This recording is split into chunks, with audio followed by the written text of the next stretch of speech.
ام المومنین حضرت عائشہ صدیقہ رضی اللہ تعالیٰ عنہا حضرت ابوبکر صدیق کی بیٹی اور حضرت صلی اللہ علیہ وسلم کی سب سے محبوب بیوی حضرت عائشہ صدیقہ نبوت کے 4 سال مکہ میں پیدا ہوئی۔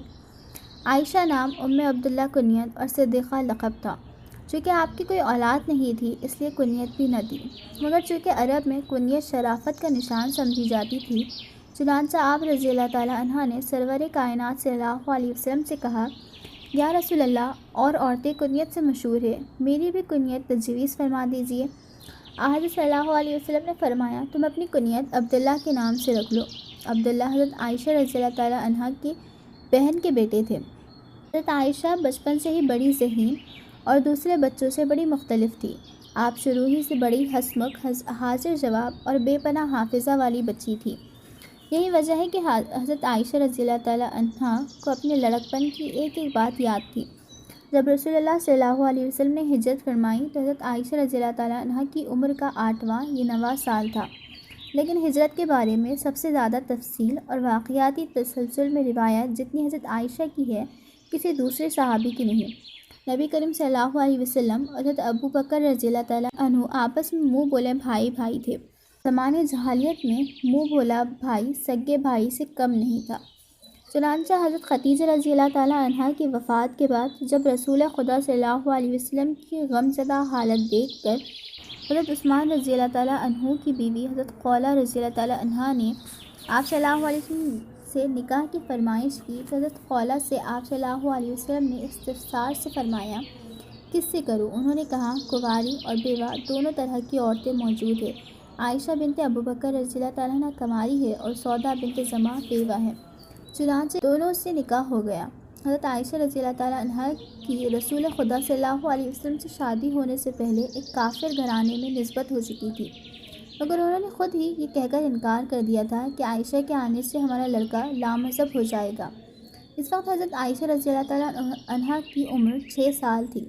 مکہ سے ہجرت کے بعد رسول مقبول صلی اللہ علیہ وسلم نے زید بن حارث اور اپنے غلام ابو رافع کو بھیجا اور دونوں کو 2 اونٹ اور 500 درہم بھی دیے تاکہ وہ ام المومنین حضرت عائشہ صدیقہ رضی اللہ تعالیٰ عنہ کو بحفاظت مدینہ لے آئے۔ مدینہ پہنچتے ہی آپ کو مدینہ کی آب و ہوا راس نہ آئی، چنانچہ بہت سخت بیمار ہوئی اور ان کے سر کے سارے بال گر گئے۔ حضرت ابوبکر صدیق رضی اللہ تعالیٰ عنہ نے حضور پاک صلی اللہ علیہ وسلم سے عرض کیا، آپ عائشہ کو رخصت کیوں نہیں کروا لیتے؟ آپ صلی اللہ علیہ وسلم نے فرمایا، مہر نہ ہونے کی وجہ سے مجبور ہوں۔ چنانچہ حضرت ابوبکر رضی اللہ تعالیٰ عنہ نے اپنے پاس سے 500 درہم سرور کائنات صلی اللہ علیہ وسلم کی خدمت میں پیش کیے اور وہیں آپ صلی اللہ علیہ وسلم نے حضرت عائشہ کو بھیج دیے۔ چنانچہ شوال 1 ہجری میں 9 سال کی عمر میں حضرت عائشہ کی رخصتی عمل میں آئی۔ ام المومنین حضرت عائشہ رضی اللہ تعالیٰ عنہ کی پیدائش سے پہلے ہی ان کے گھر میں اسلام کی روشنی ہو چکی تھی، چنانچہ اسلام ان کی گھٹی میں بچپن سے ہی تھا اور تعلیم و تربیت حضرت صلی اللہ علیہ وسلم کی زوجیت میں آنے کے بعد تکمیل کو پہنچی۔ اس لحاظ سے ان کی زندگی میں افق، ایلا، تحریم اور تغیر کے واقعات بہت مشہور ہیں۔ ایک دفعہ حضرت عائشہ رضی اللہ تعالیٰ عنہ ایک قافلے میں سفر کے دوران رسول صلی اللہ علیہ وسلم کے ساتھ تھی۔ ان کا ہار جو گم ہو گیا تھا اسے تلاش کرتی ہوئی قافلے سے پیچھے رہ گئی اور قافلہ روانہ ہو گیا، چنانچہ وہ مجبوراً منہ سر لپیٹ کر وہیں پڑی رہی۔ بعد میں ایک صحابی حضرت صفوان بن معطل جو لشکر کی انتظامی ضروریات کے لیے لشکر سے پیچھے چلتے تھے، ان کے ساتھ اونٹ پر بیٹھ کر دوپہر کے وقت قافلے سے مل گئی۔ اس بات پر منافقین نے ان پر تہمتیں لگانی شروع کر دی، حتیٰ کہ خود سرور کائنات صلی اللہ علیہ وسلم نے ان سے کچھ عرصے کے لیے قطع تعلق کر لیا اور وہ اپنے والدین کے گھر آ گئی، یہاں تک کہ سورہ نور کی آیت میں ان کی پاک دامنی برات کا اظہار خود خدا تعالیٰ نے فرمایا اور رسول خدا صلی اللہ علیہ وسلم کی اس ارشاد کی تکمیل ہو گئی کہ اگر عائشہ پاک دامن ہے تو خدا خود ان کی گواہی دے گا۔ چنانچہ اس کے بعد رسول اللہ صلی اللہ علیہ وسلم حضرت عائشہ رضی اللہ تعالیٰ عنہ سے خود ملنے تشریف لے گئے اور خدا کی طرف سے براءت کا اظہار کیا۔ تب حضرت عائشہ رضی اللہ تعالیٰ عنہ کی طبیعت کچھ سنبھلی کیونکہ اس سے پہلے وہ مارے صدمے کے بیمار ہو چکی تھی۔ ماں نے کہا، بیٹی اٹھو اور شوہر کی قدم پکڑو۔ حضرت عائشہ رضی اللہ تعالیٰ عنہ نے فوراً جواب دیا، میں صرف اپنے خدا کی شکر گزار ہوں اور کسی کی نہیں۔ ایلا کا واقعہ کچھ یوں ہے کہ غلہ اور کھجور کی جو مقدار ازواج مطہرات کے لیے وقت بھی کم تھی اور کفایت نہ کرتی تھی، چنانچہ سب بیویاں اس ناکافی مقدار میں اضافے کی خواہش کرتی تھیں۔ حضرت ابوبکر رضی اللہ تعالیٰ عنہ اور حضرت عمر رضی اللہ تعالیٰ عنہ نے اپنی اپنی صحابزادیوں کو اس مطالبے سے باز رکھا، مگر انہوں نے اپنا مطالبہ جاری رکھا۔ حضور صلی اللہ علیہ وسلم نے عہد کیا کہ میں 1 مہینے اپنی بیویوں سے کوئی تعلق نہ رکھوں گا۔ چنانچہ ایک بالغ خانہ میں آپ صلی اللہ علیہ وسلم الگ تھلگ مقیم ہو گئے۔ جب دن پر دن گزرتے گئے تو لوگوں نے یہ خیال کیا کہ آپ صلی اللہ علیہ وسلم نے شاید بیویوں کو طلاق دے دی ہے۔ چنانچہ حضرت عمر فاروق رضی اللہ تعالیٰ عنہ نے آپ صلی اللہ علیہ وسلم کی خدمت میں باریابی کی اجازت چاہی۔ تیسری مرتبہ اجازت ملی تو دیکھا کہ حضور اکرم صلی اللہ علیہ وسلم ایک کھری چارپائی پر لیٹے ہیں اور جسم مبارک پر نشان پڑ چکے ہیں، مٹی کے برتن ادھر ادھر پڑے ہیں۔ یہ سب دیکھ کر حضرت عمر رضی اللہ تعالیٰ عنہ آبدیدہ ہو گئے اور عرض کیا، یا رسول اللہ، کہ آپ صلی اللہ علیہ وسلم نے بیویوں کو طلاق دے دی ہے؟ حضور صلی اللہ علیہ وسلم نے فرمایا، نہیں۔ چنانچہ حضرت عمر رضی اللہ تعالیٰ عنہ یہ خوشخبری عام مسلمانوں کو سنائی۔ یہ مہینہ 29 دن کا تھا۔ چنانچہ 29 دن کے بعد آپ صلی اللہ علیہ وسلم بالغ خانہ پر سے اتر آئے اور سب سے پہلے حضرت عائشہ رضی اللہ تعالیٰ عنہ کے پاس تشریف لے گئے۔ تغیر کا واقعہ کچھ یوں ہے کہ ایک دن حضرت عائشہ رضی اللہ تعالیٰ عنہ کے پاس حضور اکرم صلی اللہ علیہ وسلم تشریف لے گئے تو تم اپنے والدین سے مشورہ کر کے میری ایک بات کا جواب دو۔ حضرت عائشہ رضی اللہ تعالیٰ عنہ نے پوچھا کہ وہ کیا بات ہے؟ آپ صلی اللہ علیہ وسلم نے جواب میں سورہ احزاب کی آیت تلافی فرمائی، جس کا ترجمہ یوں ہے، اے نبی صلی اللہ علیہ وسلم، اپنی بیویوں سے کہہ دیجئے کہ اگر تم کو دنیاوی زندگی اور اس کی آرائش مطلوب ہے تو آؤ، میں تم کو اچھی طرح رخصت کر دوں، اور اگر خدا اور اس کا رسول صلی اللہ علیہ وسلم آخرت کا گھر پسند ہے تو تم میں سے نیک عورتوں کے لیے اللہ نے بڑا ثواب رکھا ہے۔ اس پر حضرت عائشہ رضی اللہ تعالیٰ عنہ نے کہا، یا رسول اللہ صلی اللہ علیہ وسلم، میں والدین سے کس بات پر مشورہ کروں؟ میں تو اللہ اور اس کے رسول اللہ صلی اللہ علیہ وسلم اور دارالآخرت کو اختیار کرتی ہوں۔ اس جواب کو حضرت صلی اللہ علیہ وسلم نے بہت پسند فرمایا اور جواب دیا کہ میں یہ بات تمہاری ساتھ والیوں سے بھی کہوں۔ حضرت عائشہ نے عرض کیا، میرے جواب سے ان کو مطلع نہ کیجیے گا۔ آپ صلی اللہ علیہ وسلم نے منظور فرمایا اور یہی سوال ہر ایک بیوی سے کیا، مگر سب نے یہی جواب دیا۔ مذکور بالا آیت کو آیت تغیر کہتے ہیں۔ واقعہ تحریم کا ذکر حضرت حفصہ رضی اللہ تعالیٰ عنہ کی سوانحی کے خاکے میں آئے گا۔ نبی کریم صلی اللہ علیہ وسلم کو حضرت عائشہ رضی اللہ تعالیٰ عنہ سے بہت محبت تھی۔ اس کا اندازہ حضور صلی اللہ علیہ وسلم کے ارشاد سے ہوتا ہے کہ جو آپ صلی اللہ علیہ وسلم نے ام المومنین حضرت عائشہ رضی اللہ تعالیٰ عنہ کے بارے میں ذکر کرتے ہوئے فرمایا، الہی، جو چیز میرے امکان میں ہے، یعنی میری بیویوں میں مساوات، اس میں عدل سے باز نہیں آتا، لیکن جو میرے امکان سے باہر ہے، یعنی عائشہ کی محبت، اس کو معاف کرنا۔ ایک اور روایت ہے کہ حضرت عمر بن العاص نے سرور کائنات صلی اللہ علیہ وسلم سے پوچھا، یا رسول اللہ صلی اللہ علیہ وسلم، آپ صلی اللہ علیہ وسلم کو دنیا میں سب سے زیادہ کون عزیز ہے؟ فرمایا، عائشہ رضی اللہ تعالیٰ عنہ۔ انہوں نے کہا، میں مردوں کا پوچھتا ہوں۔ آپ صلی اللہ علیہ وسلم نے فرمایا، عائشہ کا باپ۔ یہی حال حضرت عائشہ رضی اللہ تعالیٰ عنہ کی محبت کا تھا۔ چنانچہ بعض اوقات ایسا اتفاق ہوتا کہ حضرت عائشہ رضی اللہ تعالیٰ عنہ رات کو بیدار ہو جاتی اور آپ صلی اللہ علیہ وسلم کو پاس نہ دیکھتی تو بے چین ہو جاتی۔ ایک رات ایسا ہی واقعہ ہوا۔ حضرت عائشہ رضی اللہ تعالیٰ عنہ نے خیال کیا کہ شاید آپ صلی اللہ علیہ وسلم کسی دوسری بیوی کے پاس تشریف لے گئے ہیں۔ ادھر ادھر تلاش کیا تو دیکھا کہ آپ صلی اللہ علیہ وسلم تسبیح و تحلیل میں مصروف ہے۔ اپنی خیالی پر نادم ہوئے اور بے اختیار زبان سے نکلا، میرے ماں باپ قربان، میں کس خیال میں ہوں اور آپ صلی اللہ علیہ وسلم کس حال میں ہے؟ رسول اللہ صلی اللہ علیہ وسلم نے فرمایا، آپ کی محبت کا اندازہ اس بات سے بھی لگایا جا سکتا ہے کہ آپ صلی اللہ علیہ وسلم نے وفات کے وقت جو کپڑے پہن رکھے تھے وہ حضرت عائشہ نے سنبھال کر رکھے تھے۔ آپ جو کہ عمر میں چھوٹی تھی، چنانچہ اس طرح بھی ہوتا کہ آپ رضی اللہ تعالیٰ عنہ نے حضور صلی اللہ علیہ وسلم کے لیے روٹی پکائی۔ حضور صلی اللہ علیہ وسلم کو دیر ہو گئی تو آپ انتظار میں چولہے کے پاس ہی سو گئی۔ جب حضرت صلی اللہ علیہ وسلم آئے تو انہیں جگایا۔ سرور کائنات صلی اللہ علیہ وسلم کی وفات کے وقت حضرت عائشہ کی عمر 18 سال تھی۔ حضرت صلی اللہ علیہ وسلم کی علالت کی مدت 13 دن ہے۔ اس عرصے میں 5 دن آپ صلی اللہ علیہ وسلم نے دوسری ازواج کے ساتھ قیام فرمایا اور باقی 8 دن حضرت عائشہ صدیقہ رضی اللہ تعالیٰ عنہ کے پاس مقیم رہے۔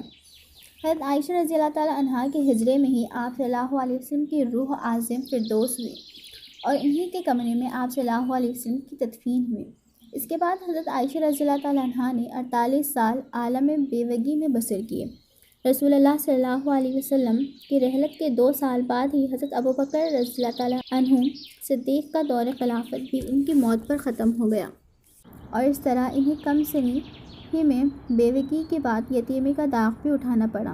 حضرت عمر فاروق نے تمام ازواج مطہرات کے 10 ہزار درہم سالانہ وظیفے مقرر کیا، مگر حضرت عائشہ کو 12,000 درہم دیے جاتے تھے، اور اس زیادتی کی وجہ حضرت عمر یہ فرماتے تھے کہ حضرت صلی اللہ علیہ وسلم کو بہت محبوب تھی۔ جب حضرت عمر رضی اللہ تعالیٰ عنہ کی وفات کا وقت قریب آیا تو انہوں نے اپنے صاحبزادے عبداللہ کو حضرت عائشہ کی خدمت میں بھیجا اور حضرت صلی اللہ علیہ وسلم کے پہلو میں دفن ہونے کی اجازت مانگی۔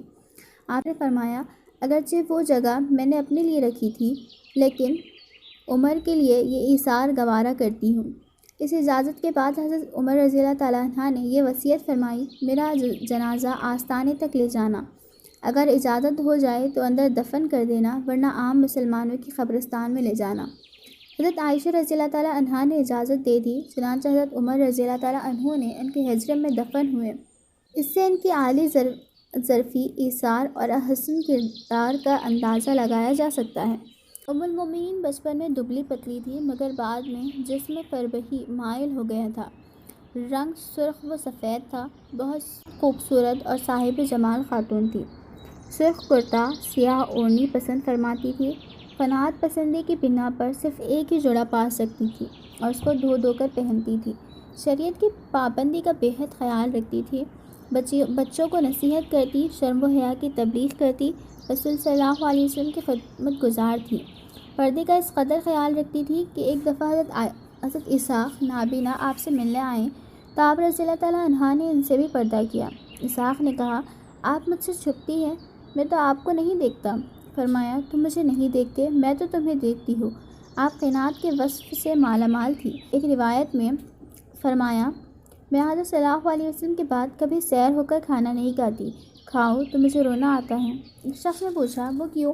آپ نے فرمایا، مجھے وہ حالت یاد آتی ہے جس میں حضرت صلی اللہ علیہ وسلم نے دنیا کو چھوڑا تھا۔ خدا کی قسم، دن میں 2 دفعہ بھی آپ صلی اللہ علیہ وسلم نے سیر ہو کر روٹی اور گوشت نہیں کھایا۔ حضور پاک صلی اللہ علیہ وسلم سے محبت کا اندازہ اس سے ہو سکتا ہے کہ جب آپ رضی اللہ تعالیٰ عنہ عبداللہ بن زبیر رضی اللہ تعالیٰ عنہ سے ناراض ہو گئی اور ان سے بات نہ کرنے کی قسم کھا لی تو عبداللہ بن زبیر رضی اللہ تعالیٰ عنہ نے معافی مانگی۔ حضرت صلی اللہ علیہ وسلم کی ننہالی لوگوں سے سفارش کروائی تو رو کر فرمانے لگی، میں نے سفارش مان لی۔ چنانچہ اسرار و سفارش سے معاف تو کر دیا، لیکن کفارہ قسم میں 40 غلام آزاد کیے۔ ایک دن آپ روزہ سے تھی اور گھر میں سوائے ایک روٹی کے کچھ موجود نہ تھا۔ دروازے پر ایک سائل آیا تو وہ روٹی اٹھا کر اس کو کھلا دی۔ نماز اشراق، حالانکہ حضور پاک صلی اللہ علیہ وسلم نے بروایت ام ہانی رضی اللہ تعالیٰ عنہ صرف ایک دفعہ ادا کی تھی، لیکن حضرت عائشہ رضی اللہ تعالیٰ عنہ اسے مستقل پڑھتی رہی، کیونکہ بقول حضرت عائشہ رضی اللہ تعالیٰ عنہ آپ صلی اللہ علیہ وسلم بہت سی چیزوں کو پسند فرماتے تھے، خود اس لیے عمل اس پر نہ کرتے تھے کہ امت پر فرض ہو جائے۔ حضرت محمد صلی اللہ علیہ وسلم بہت طویل تہجد کی نماز پڑھتے تھے۔ حضرت عائشہ رضی اللہ تعالیٰ عنہ ساری رات حضور صلی اللہ علیہ وسلم کے ساتھ نماز تہجد میں شریک رہتی۔ آپ رضی اللہ تعالیٰ عنہ دشمنوں کے ساتھ بغض نہیں رکھتی تھی۔ اپنے بھائی محمد بن ابوبکر کے قاتل حضرت معاویہ بن خدیج کو بھی معاف کر دیا۔ حفظ مراتب کا خاص خیال رکھتی۔ ایک بار دروازے پر ایک سائل حاضر ہوا، حضرت عائشہ نے اسے کچھ کھانا دے کر رخصت کیا۔ پھر ایک خوش لباس مسافر آیا تو اس کو بٹھا کر کھانا کھلایا۔ جب لوگوں نے اس تفریق پر اعتراض کیا تو فرمانے لگی، رسول اللہ کا ارشاد ہے کہ ہر شخص سے اس کے درجے کے مطابق سلوک کرو۔ ام المومنین حضرت عائشہ صدیقہ بڑی فیاض تھی۔ ایک بار ابن زبیر نے حضرت عائشہ صدیقہ کو 1,00,000 درہم بھیجی۔ آپ اس دن روزہ سے تھی، سارے اسی وقت تقسیم کر دیے گئے۔ جب شام ہوئی تو کسی نے کہا، کیا ام المومنین، اس رقم سے افطار کے لیے کچھ گوشت ہی لے لینا تھا۔ فرمایا، تم نے یاد دلایا ہوتا۔ خدائے تعالیٰ سے بہت ڈرتی تھی اور دل کی بہت نرم تھی۔ کچھ غلط فہمی کی بنا پر جب حضرت سے جنگ پیش آئی تو اگرچہ یہ جنگ اتفاقیہ ہوئی تھی، تاہم جب بھی انہیں اپنی اس میں شرکت یاد آتی تو بے اختیار پھوٹ پھوٹ کر رونے لگتی اور اکثر فرمایا کرتی، کاش آج سے 20 برس پہلے میں مر گئی ہوتی۔ لیکن نرم دلی کا یہ مطلب نہیں کہ وہ بزدل تھی، بلکہ راتوں کو تنہا قبرستان چلی جایا کرتی تھی۔ غزوہ خندق میں جب مسلمان چاروں طرف مشرکین کے حلقے میں گھرے ہوئے تھے اور شہر کے اندر یہودیوں کے حملے کا خطرہ تھا، تو وہ بے خطر شہر سے نکل کر نقشہ جنگ معائنہ کیا کرتی۔ غزوہ احد میں جب مسلمانوں پر مشکل وقت تھا تو حضرت عائشہ اپنی پیٹھ پر مشک لادے زخمیوں کو پانی پلاتی تھی۔ حضرت عائشہ کی بے شمار فضیلتیں ہیں۔ اپنے فضائل کے لحاظ سے وہ چند مخصوص صحابہ کرام کے علاوہ تمام صحابیوں اور صحابیات سے افضل تھی۔ علم میں، ذہانت میں، رسول خدا صلی اللہ علیہ وسلم کی قربت میں ان کا ثانی ان کے باپ کے علاوہ کوئی بھی نہ تھا۔ بہت سے ایسے واقعات ہیں جن سے حضرت عائشہ کا مرتبہ ظاہر ہوتا ہے، مگر حضرت عائشہ کی خود روایت ہے کہ 10 اوصاف مجھ میں ایسے ہیں جن کی وجہ سے مجھے دیگر ازواج سے فوقیت حاصل ہے۔ پہلا، بجز میرا حضرت صلی اللہ علیہ وسلم کے نکاح میں کوئی بیوی کنواری نہیں ہے۔ دوسرا، آپ صلی اللہ علیہ وسلم کے ازواج میں صرف مجھے ہی یہ خصوصیت حاصل تھی کہ میرے ماں باپ دونوں مہاجر ہیں۔ تیسرا، اللہ عز و جل نے آسمان سے میری برات کی آیت نازل فرمائی۔ چوتھا، میری شکل میں جبرائیل علیہ السلام حضرت صلی اللہ علیہ وسلم کے پاس آئے اور کہا کہ عائشہ رضی اللہ تعالیٰ عنہا سے شادی کر لیجیے۔ پانچواں، میں آپ صلی اللہ علیہ وسلم کے سامنے ہوتی تھی اور آپ صلی اللہ علیہ وسلم نماز میں مصروف ہوتے تھے۔ چھٹا، نزول وحی کے وقت صرف میں ہی آپ صلی اللہ علیہ وسلم کے پاس ہوتی تھی۔ ساتواں، جب رسول اللہ صلی اللہ علیہ وسلم کی روح مبارک نے عالم قدس کی طرف پرواز کی، اس وقت آپ صلی اللہ علیہ وسلم کا سر مبارک میرے سینے پر تھا۔ آٹھواں، میں اور حضرت صلی اللہ علیہ وسلم ایک ہی برتن سے غسل کرتے تھے۔ نواں، جس شب کو میری باری تھی اس شب کو رسول اللہ صلی اللہ علیہ وسلم نے انتقال فرمایا۔ 10واں، میرے ہی حجرے کو آپ صلی اللہ علیہ وسلم کا مدفن بننے کا شرف حاصل ہوا۔ تاریخ و حدیث کی کتابیں شاہد ہے کہ ان اوصاف میں کوئی بیوی حضرت عائشہ رضی اللہ تعالیٰ عنہا کی شریک نہ تھی۔ حضرت صلی اللہ علیہ وسلم نے فرمایا، عائشہ کو عورتوں پر اس طرح فضیلت حاصل ہے جس طرح ثرید کو عام کھانوں پر۔ مسروق تابعی کہتے ہیں، بخدا میں نے ان سے بڑے بڑے صحابہ کو فرائض کے مسئلے دریافت کرتے دیکھا ہے۔ امام ظاہری کا مقولہ ہے، اگر تمام مردوں اور امہات المومنین کا علم جمع کیا جائے تو حضرت عائشہ کا علم ان سب سے زیادہ ہوگا۔ حضرت ابو موسیٰ اشعری کہتے ہیں، ہم صحابیوں کو کوئی ایسی مشکل بات پیش نہیں آئی جس کو ہم نے عائشہ سے پوچھا ہے اور ان کے پاس اس کے متعلق کچھ معلومات ہمیں نہ ملی ہو۔ عروہ بن زبیر کہتے ہیں، میں نے فقہ، طب اور شاعری میں حضرت عائشہ سے زیادہ کسی کو عالم نہیں پایا۔ وہ اکثر 60 اور 100 شعر کے قصیدے سنا دیا کرتی تھی۔ حضرت عبد الرحمن بن عوف کے صاحبزادے ابو سلمہ رضی اللہ تعالیٰ عنہ بیان فرماتے ہیں، میں نے حضرت عائشہ رضی اللہ تعالیٰ عنہا سے زیادہ سنت نبوی کا عالم، تفقہ فی الدین کا ماہر اور آیات کلام مجید کے شان نزول اور فرائض کا جاننے والا کسی اور کو نہیں دیکھا۔ عطا بن ابی ربیعہ کا قول ہے، حضرت عائشہ سب سے زیادہ فقیہہ، سب سے زیادہ بہتر اور لوگوں میں سب سے زیادہ صائب الرائے تھی۔ ایک دن امیر معاویہ نے ایک درباری سے پوچھا، لوگوں میں سب سے بڑا عالم کون ہے؟ اس نے کہا، امیر المومنین آپ ہیں۔ انہوں نے کہا، نہیں، میں قسم دیتا ہوں کہ سچ سچ بتاؤ۔ درباری نے کہا، اگر یہ ہے تو عائشہ رضی اللہ تعالیٰ عنہا اس کا جواب ہے۔ حضرت عائشہ رضی اللہ تعالیٰ عنہا کو رسول اللہ صلی اللہ علیہ وسلم کی قربت کی وجہ سے ان کے اقوال و افعال کے مطالعے کا بہت اچھا موقع حاصل تھا، مگر جب ہم بنظر غائر دیکھتے ہیں تو آپ کے علاوہ اور متعدد ہستیاں بھی ایسی تھیں جنہیں قربت کا یہی درجہ حاصل تھا، تو اس پر حضرت عائشہ کی ذہنی برتری نمایاں ہو جاتی ہے۔ ایک ہی بات تھی جس کو حضرت صلی اللہ علیہ وسلم زبان مبارک سے حضرت عائشہ کے علاوہ دوسرے بھی سنتے تھے، لیکن جس نتیجے پر آپ پہنچتی تھی اور اس کی حقیقی روح تک جس طرح آپ رضی اللہ تعالیٰ عنہ کے ذہن کی رسائی ہو جاتی تھی، وہ دوسروں کو نصیب نہیں ہوتی تھی۔ ام المومنین حضرت عائشہ صدیقہ رضی اللہ تعالیٰ عنہ بڑا فلسفیانہ ذہن رکھتی تھی۔ عام طور پر دیکھا جاتا ہے کہ جو لوگ فلسفیانہ دماغ رکھتے ہیں وہ مذہبی احکام کی طرف سے کچھ بے پرواہ ہو جاتے ہیں، اس لیے کہ ہر بات کو عقل کی روشنی میں دیکھنے کی وجہ سے وہ بہت سی باتوں کی تعویل کر لیتے ہیں اور آخرکار تقویٰ کی حدود تک پہنچتے ہیں۔ لیکن حضرت عائشہ صدیقہ کا کمال یہ ہے کہ وہ بے انتہا فلسفی ہونے کے باوجود بہت بڑی متقی بھی تھی۔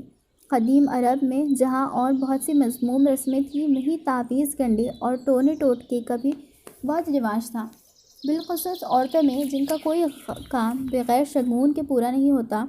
مگر حضرت عائشہ ٹوٹکے شرعاً برا سمجھتی تھی۔ آپ صلی اللہ علیہ وسلم نے ایک مرتبہ کسی بچے کے سرانے اس طرح رکھا ہوا دیکھا تو نہایت سختی سے منع فرمایا اور کہا، رسول اللہ صلی اللہ علیہ وسلم ٹوٹکوں کے سخت مخالف تھے۔ اس واقعے میں ہمارے ملک کی عورتوں کے لیے بھی ایک بہت بڑی نعمت ہے۔ ٹوٹکے، شگون، وہم نہ صرف انسان کے ایمان کی کمزوری ظاہر کرتے ہیں بلکہ ایک سادہ اور بے وقوف مسلمان کو شرک اور کفر کی حدوں تک لے جاتا ہے۔ اس سلسلے میں عورتوں کو بڑی احتیاط کی ضرورت ہوتی ہے۔ حضرت عائشہ نے 2,2500 کے قریب حدیثیں روایت کی۔ انہیں خوش آمد سے بہت نفرت تھی اور تعریف کرنے والوں سے ملنے سے گھبراتی تھی۔ مرض الموت میں حضرت عبداللہ بن عباس رضی اللہ تعالیٰ عنہ نے آپ رضی اللہ تعالیٰ عنہ کی خدمت میں حاضر ہونے کی اجازت چاہی۔ آپ جانتی تھیں کہ وہ تعریف کریں گے، اس لیے پہلے تو انکار کر دیا، مگر بھانجوں کے اصرار پر انہیں بلا لیا۔ انہوں نے آتے ہی آپ کی فضیلتیں بیان کرنی شروع کر دی تو آپ نے فرمایا، ابن عباس، مجھے معاف رکھو، قسم ہے اس ذات کو جس کے قبضے میں میری جان ہے، مجھے پسند تھا کہ میں پیدا ہی نہیں ہوئی ہوتی۔ انتقال سے پہلے وصیت فرمائی کہ مجھے جنت البقیع میں دفن کرنا جہاں ازواج دفن ہیں۔ بیماری میں فرمایا کرتی، اے کاش میں پیدا نہ ہوئی ہوتی، کاش میں پتھر ہوتی۔ ان کے عظمتی کردار اور تسلیم و رضا کا اندازہ اس سے لگایا جا سکتا ہے کہ مرض الموت جب لوگ خیریت پوچھنے آتے تو فرماتے، الحمدللہ اچھی ہو۔ آپ نے امیر معاویہ کے دور میں رمضان کے مہینے میں وفات پائی۔ جس رات کو وفات پائی مشعلیں روشن کر لی گئی تھی اور عورتوں کو اس قدر کثرت سے عید کا گمان ہوتا تھا۔ عبید بن قمیصر نے ایک شخص سے پوچھا، حضرت عائشہ کی وفات سے کس کس کو صدمہ ہوا؟ تو اس نے جواب دیا، جس کی وہ ماں تھی، اسی کا ان کا غم تھا۔ آپ نے وصیت کی کہ رات ہی کو دفن کر دینا۔ چنانچہ اس رات کے بعد نماز وتر جنت البقیع میں دفن ہوئی۔ اس شب کو بقیع میں کثرت سے لوگوں کا ہجوم تھا، ایسے پہلے کبھی نہ دیکھا گیا تھا۔ حضرت ابو ہریرہ نے نماز جنازہ پڑھائی۔ عبداللہ بن زبیر، قاسم بن محمد، عبداللہ بن عبد الرحمن اور عبداللہ بن عبد الرحمن نے قبر میں اتارا۔ ام المومنین حضرت حفصہ رضی اللہ تعالیٰ عنہا۔ حضرت محمد صلی اللہ علیہ وسلم ابھی مبعوث نہیں ہوئے تھے، مگر انہیں قریش اور عرب میں بہت عزت کی نگاہ سے دیکھا جاتا تھا۔ قریش جو کعبے کے متولی تھے، تعمیر کعبہ میں مصروف تھے، جس میں بنو قریش اور مکہ کے حقیر و کبیر سبھی شریک تھے۔ حضرت عمر فاروق رضی اللہ تعالیٰ عنہ بھی ان میں سے ایک تھے۔ اچانک عمر فاروق کو یہ پیغام ملا کہ ان کے ہاں ایک صاحبزادی نے جنم لیا۔ یہ حفصہ تھی۔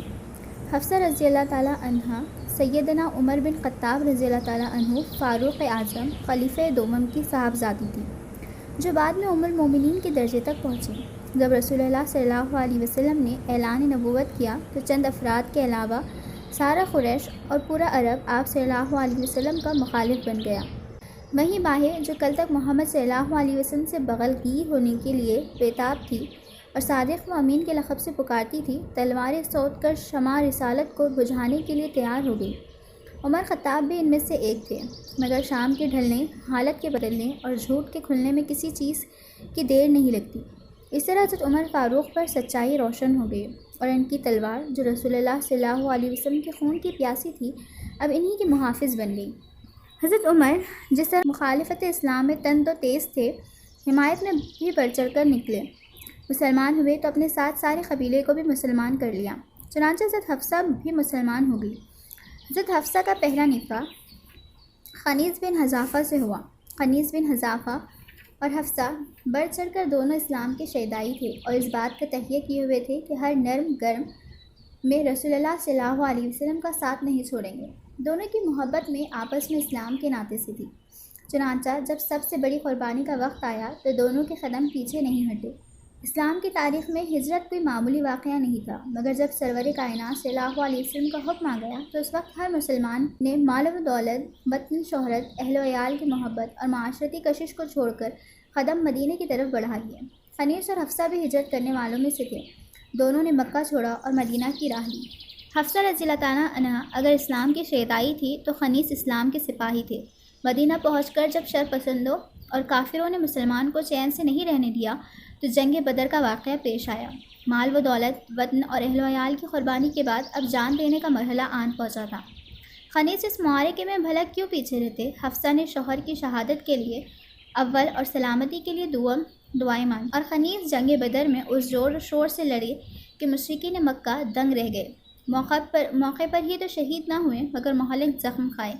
زخمی و کامران حالت میں مدینہ واپس پہنچے، بعد ازاں اسی بیماری میں وفات پائی اور حضرت حفصہ بیوہ ہو گئی۔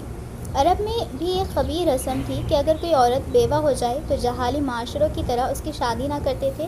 چنانچہ جہاں اسلام نے عورت کو دوسرے یکساں حقوق دیے، وہاں اس بات کا بھی حق دیا، بلکہ اس بات پر اصرار کیا کہ اگر ایک دفعہ عورت بیوہ ہو جائے تو اس کا مطلب یہ نہیں کہ وہ ساری زندگی ماں باپ کی چوکھٹ پر یا دربدر زندگی گزار دیں، بلکہ اس کے لیے یہ ضروری ہے کہ وہ انصاف کے تقاضوں کے مطابق نئے گھر بسائے اور مسلم معاشرے کی بیمار ہونے سے بچا لے، کیونکہ امت مسلمہ ایک قوم ہے، ایک مٹھی کی طرح، اور اس میں سے ایک فرد کا غم پورے معاشرے کا غم ہے۔ یہی وجہ ہے کہ ساری اسلامی تاریخ پر نظر ڈالے تو یہ بات ظاہر ہو جاتی ہے کہ دور نبی صلی اللہ علیہ وسلم اور دور خلفائے راشدین میں، بلکہ اس کے کچھ عرصے بعد تک خاوند کی وفات کے بعد دوسری شادی کو بڑا معاشرتی عیب نہیں تھا، بلکہ اسے ایک عام فعل کی نوعیت حاصل تھی۔ اس اچھی روایت کا ثبوت سرور کائنات صلی اللہ علیہ وسلم کی زندگی بھی ہے۔ ام المومنین حضرت عائشہ کے علاوہ آپ صلی اللہ علیہ وسلم نے ساری شادیاں بیواؤں سے کی اور اس بات کی نفی کر دی کہ عورت کا ایک دفعہ بیوہ ہو جانا اس کی زندگی کے دروازے بند ہو جانے کے مترادف ہے۔ نکاح بیوگان کی اہمیت یوں بھی ہے کہ اس کے نفاذ سے معاشرے میں دکھی افراد کی کمی ہوتی ہے، امت مسلمہ بڑھتی ہے اور معاشرتی توازن پیدا ہوتا ہے، کیونکہ اسلام کے نزدیک وہ معاشرہ کوئی معاشرہ نہیں جو اپنے اندر نادرہ، محتاجوں، غمزدہ لوگوں، یتیموں، مسکینوں اور بیواؤں کو جذب کرنے کی صلاحیت نہیں رکھتا، کیونکہ دبتے ہوئے زخموں کا علاج یہ نہیں ہوتا کہ انہیں ویسا ہی رہنے دیا جائے یا انہیں کاٹ کر پھینک دیا جائے، بلکہ یہ ہوتا ہے کہ ان پر انتہائی ہمدردی اور محبت کا مرہم لگا کر انہیں معاشرے کا صالح حصہ بنا لیا جائے۔ اس ایک بات سے ہی اسلامی معاشرت کی حکمت اور اہمیت واضح ہو کر سامنے آ جاتی ہے۔ جب حضرت حفصہ بیوہ ہو گئی تو حضرت عمر کو ان کی دوسری شادی کا خیال دن رات ستانے لگا۔ چنانچہ ان کی دوسری شادی کا واقعہ بڑا ہی دلچسپ ہے۔ حضرت عمر کا ارادہ تھا کہ حضرت حفصہ کو حضرت ابوبکر صدیق سے بیاہ دیا جائے۔ چنانچہ انہوں نے حضرت ابوبکر صدیق سے بات کی مگر وہ خاموش رہے اور انہوں نے کوئی جواب نہیں دیا۔ یہ بات حضرت عمر کو بہت بری لگی۔ اس وقت حضرت عثمان غنی کی بیوی اور بنت رسول صلی اللہ علیہ وسلم حضرت رقیہ کا بھی انتقال ہو چکا تھا، اس لیے حضرت عمر نے حضرت حفصہ کے لیے حضرت عثمان سے تذکرہ کیا، مگر ابھی ان کا غم تازہ تھا۔ انہوں نے فرمایا، میں ابھی نکاح نہیں کرنا چاہتا۔ چنانچہ حضرت عمر نے اپنے رفیق و رہنما حضرت صلی اللہ علیہ وسلم کی خدمت میں گئے اور آپ صلی اللہ علیہ وسلم سے سارا حال کہا سنایا۔ حضرت عمر رضی اللہ تعالیٰ عنہ نے اور رسول خدا صلی اللہ علیہ وسلم کے تعلقات نہایت قریبی، دوستانہ اور جانسارانہ تھے۔ باہمی قربت کے اس رشتے کو مزید مستحکم بھی کیا جا سکتا تھا۔ حضرت ابوبکر صدیق کی صاحبزادی حضرت عائشہ رسول اللہ صلی اللہ علیہ وسلم کے نکاح میں پہلے ہی آ چکی تھی۔ حضرت عمر کی صاحبزادی کو بھی یہ شرف عطا ہونا قدرت کو منظور تھا، اس لیے آپ صلی اللہ علیہ وسلم نے فرمایا، حفصہ رضی اللہ تعالیٰ عنہا کا نکاح ایسے شخص سے نہ ہو جائے جو عثمان سے بہتر ہے، اور عثمان کو ایسی بیوی نہ دی جائے جو حفصہ سے بہتر ہے۔ چنانچہ حضور صلی اللہ علیہ وسلم نے اپنی بیٹی حضرت کلثوم رضی اللہ تعالیٰ عنہا کا نکاح حضرت عثمان رضی اللہ تعالیٰ عنہ سے کر دیا اور حضرت عمر کو حفصہ کا پیغام دے کر ان سے نکاح کر لیا۔ اس طرح حضرت عثمان ذو النورین اور حضرت حفصہ ام المومنین بن گئی۔ حضرت حفصہ کا نکاح ہجرت کے 3 سال بعد ہوا۔ اس کے بعد حضرت ابوبکر صدیق حضرت عمر سے ملے اور کہا، آپ مجھ سے خفا نہ ہو، رسول اللہ صلی اللہ علیہ وسلم نے حضرت حفصہ کا ذکر کیا تھا اور میں یہ بات ظاہر نہیں کرنا چاہتا تھا، اس لیے خاموش ہو رہا۔ اگر حضرت صلی اللہ علیہ وسلم کا خیال نہ ہوتا تو میں آپ کے کہنے کا انکار نہ کرتا۔ اس بات پر حضرت عمر کا دل صاف ہو گیا۔ اس سارے واقعے میں بڑی دلچسپ بات یہ ہے کہ حضرت عمر نے تو حضرت حفصہ کا نکاح ادھر ادھر کرنے کی کوشش کی، مگر حضرت حفصہ کی قسمت میں ام المومنین بننا لکھا تھا، اس لیے یہ شرف انہیں حاصل ہو کر رہا، اور شادی کے بعد بھی وہ معاملات نبی صلی اللہ علیہ وسلم میں شریک ہو گئے۔ جس طرح محمد صلی اللہ علیہ وسلم کی ساری بیویوں کی نسبت کوئی نہ کوئی اہم بات یا واقعہ موجود ہے، اسی طرح قرآن مجید کی کچھ صورتیں اور بعض آیات کے شان نزول کا پس منظر بھی آپ صلی اللہ علیہ وسلم کی بیویوں سے مل جاتا ہے۔ حضرت محمد رسول اللہ صلی اللہ علیہ وسلم کی عادت تھی کہ آپ صلی اللہ علیہ وسلم عصر کی نماز کے بعد ازواج کے پاس تشریف لے جایا کرتے تھے۔ چنانچہ اسی طرح ایک روز حضرت زینب کے پاس آئے تو حضرت زینب نے آپ صلی اللہ علیہ وسلم کو شہد پیش کیا۔ حضور صلی اللہ علیہ وسلم نے شہد کھایا۔ اس دن حضرت زینب کے پاس معمول سے زیادہ دیر ہو گئی۔ اس پر حضرت عائشہ کو رشک ہوا کہ کیا بات تھی جس کی بنا پر آپ صلی اللہ علیہ وسلم کو اتنی دیر لگ گئی۔ انہوں نے حالات معلوم کیے تو پتہ چلا کہ کسی عورت نے حضرت زینب کے پاس ہدیتاً شہد بھیجا ہے۔ حضرت صلی اللہ علیہ وسلم نے کھایا ہے۔ حضرت عائشہ نے اس کا ذکر حضرت حفصہ سے کیا اور ان کو سکھا دیا کہ جب رسول اللہ صلی اللہ علیہ وسلم تمہارے پاس آئے تو کہنا، یا رسول اللہ صلی اللہ علیہ وسلم، آپ نے مغافیر کھایا ہے۔ مغافیر ایک قسم کا پھول ہوتا ہے جس کو شہد کی مکھی چوستی ہے۔ اس میں کسی قدر بو ہوتی ہے اور بو آپ صلی اللہ علیہ وسلم کو سخت ناپسند تھی۔ آپ صلی اللہ علیہ وسلم فرما گئے، مجھے زینب نے شہد پلایا ہے، اس پر تم کہنا کہ شاید یہ شہد عرفت کی مکھی کا ہے۔ عرفت کی مکھی مغافیر کے پھول سے شہد حاصل کرتی ہے۔ چنانچہ جب سرور کائنات صلی اللہ علیہ وسلم حضرت حفصہ کے پاس تشریف لے گئے تو انہوں نے وہی کچھ کہا جو پہلے طے پا چکا تھا۔ حضرت عائشہ نے بھی وہی گفتگو کی۔ اس کے بعد آپ ایک دن حضرت زینب کے پاس تشریف لائے تو انہوں نے آپ کو حسب عادت شہد پیش کیا۔ آپ نے فرمایا، مجھے اس کی ضرورت نہیں، اور عہد کر لیا کہ آئندہ کبھی شہد نہیں کھائیں گے۔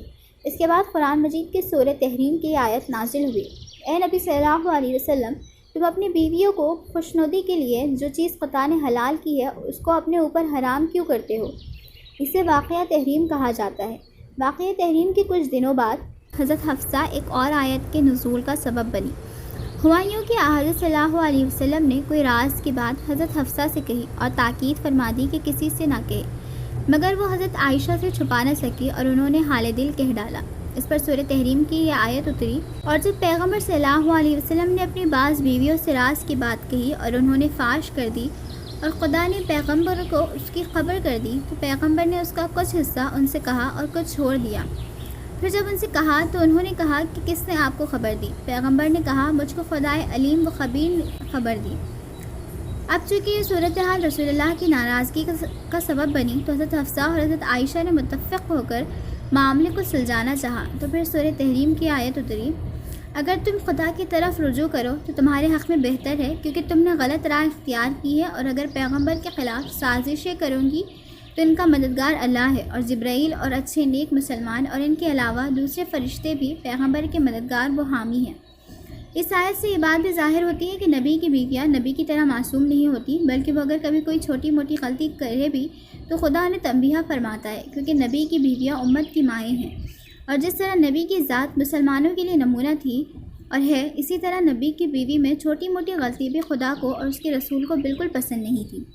حضرت حفصہ دین کی بے پناہ سمجھ رکھتی تھی اور انہیں دین کی تعلیم کا شوق بھی بہت تھا۔ آپ کا دینی علم جس کمال کو پہنچا ہوا تھا اس کا اندازہ ایک مختصر سے واقعے سے ہو سکتا ہے۔ ایک بار حضرت صلی اللہ علیہ وسلم نے فرمایا، مجھے امید ہے کہ اصحاب بدر و حدیبیہ جہنم میں داخل نہیں ہوں گے۔ تو اس پر حضرت حفصہ نے فوراً سوال کیا، یا رسول اللہ، یہ کیسے ممکن ہے؟ کیونکہ اللہ تو فرماتا ہے کہ ہم میں سے ہر ایک دفعہ جہنم میں ضرور جائے گا۔ اور اس کے بعد انہوں نے قرآن مجید کی وہ آیت پڑھی، پھر ہم پرہیزگاروں کو نجات دیں گے اور ظالموں کو اس میں زانوؤں کے بل گرائیں گے اور چھوڑ دیں گے۔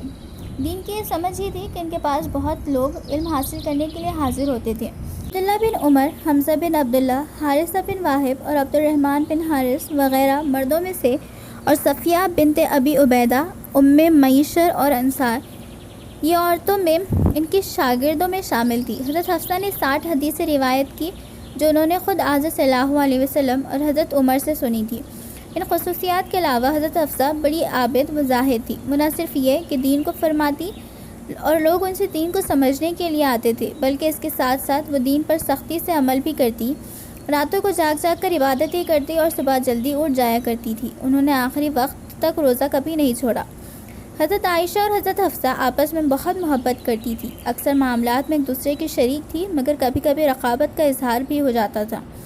لیکن اس سلسلے میں کوئی بھی واقعہ موجود نہیں کہ جب رقابت بڑھ گئی ہو، حضرت حفصہ جس بات کا ارادہ ایک دفعہ کر لیتی تھی اسے ہمیشہ پورا کر کے رہتی تھی۔ حضرت عائشہ ان کے متعلق فرماتی ہے کہ حضرت حفصہ اپنے باپ کی بیٹی ہے، جیسے پکے ارادے کی وہ ہے ویسے ہی یہ بھی ہے۔